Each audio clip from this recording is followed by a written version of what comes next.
السلام علیکم. امید کرتا ہوں آپ سب خیریت سے ہوں گے. اچھا، آڈیٹر جنرل آف پاکستان کی رپورٹ کے مطابق جو ہے مالی سال 24 سے لے کر 25 تک پنجاب حکومت کی جو اخراجات ہیں اس کی مد میں 10 کھرب کی جو بے ضابطی ہیں ان کا انکشاف کیا گیا ہے. اور مزید ان کا کہنا یہ ہے کہ جی یہ 10 کھرب جو ہیں وہ مختلف طریقوں سے وارداتوں سے جو ہے نا وہ یہ بے ضابطیاں کی گئی ہیں، جس میں انہوں نے کہا جی فراڈ. اب فراڈ ظاہری بات ہے، ایک حکومت کی بنیادی، اب آپ کو سب کو پتہ ہے کہ وہ 17 سیٹیں لے کر تو کوئی نہیں جو حکومت قائم کرتا نا، تو جب ایک بیسس ہی فراڈ پہ ہوں تو اس سے آپ مزید کیا ایکسپیکٹ کر سکتے ہیں. اس کے بعد انہوں نے کہا جی رقم کا غلط استعمال ہوا ہے. جی غلط استعمال تو ہو گئی جب ان کے ساتھ کی جو اچھل بچیری ہیں انہیں بھی پتہ ہے کہ ہم پہلی اور آخری دفعہ آئے ہیں تو جتنی موجیں کرنی ہے جتنا لوٹنا ہے وہ لوٹ لیں، تو وہ وہی کر رہے ہیں، وہ اپنے طریقے سے تو ٹھیک کر رہے ہیں. تیسرا انہوں نے کہا جی جو ادائیگیاں ہیں نا وہ زیادہ ادائیگیاں کی گئی ہیں، ٹھیک ہے. چوتھا انہوں نے کہا ہے کہ جی وہ مالی بد انتظامی ہے، وہ ہمیشہ سے اس حکومت کا یا خصوصاً جو اسپیسیفک پارٹی ہے اس کا ایک رکن رہی ہے جو مالی بد انتظامی ہے.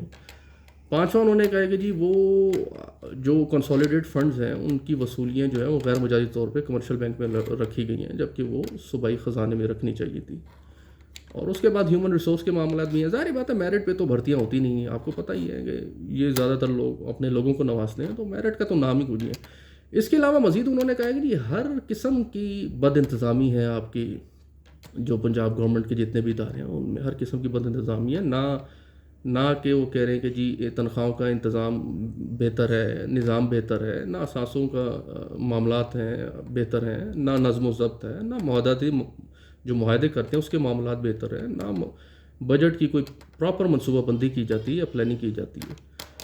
تو خیر یہ تو ایکسپیکٹڈ ہی تھا. اب یہ ان سے پوچھے جن کی جو کہہ رہے تھے کہ جی وہ ماں آ گئی ہے، اللہ معاف کرے ماں ایسی تو نہیں کرتی. بہرحال ماں ہی ہوتی ہے، وہ سگی ہوتی ہے، وہ ایسے باقی ایسی باتیں بنی ہوئی ہیں.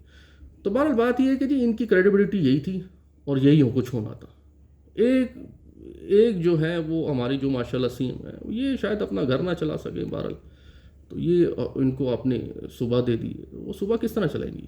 اب آپ دیکھ لیں اس کے حالات دیکھ لیں، ابھی بھی یہ کم ہے، ابھی بھی جو اعداد و شمار بتایا ہے یہ کم ہے. جب وہ اصل ان کی جو ہے تحقیقات کی جاتی ہے تو وہ زیادہ ہوتی ہیں. بڑے آسانی سے آپ کسی کو گھڑی چور کہتے تھے، لیکن بات یہ ہے کہ وہ گھڑی چور جو ہے وہ آج بھی اپنے حق اور اس پہ ڈٹا ہوا ہے، اور کوئی کرپشن اس کے خلاف جو ہے نا وہ ابھی تک یہ لوگ پروف بھی نہیں کر سکے. بہرحال جی عادتیں جو ہے وہ نسلوں کا پتہ دیتی ہیں، باقی اللہ خیر ہی کرے حالات پہ جو ہے. باقی انشاءاللہ سب بہتر ہوگا، ایک ٹائم آئے گا جب یہ انتظامات سب بہتر ہوں گے. السلام علیکم.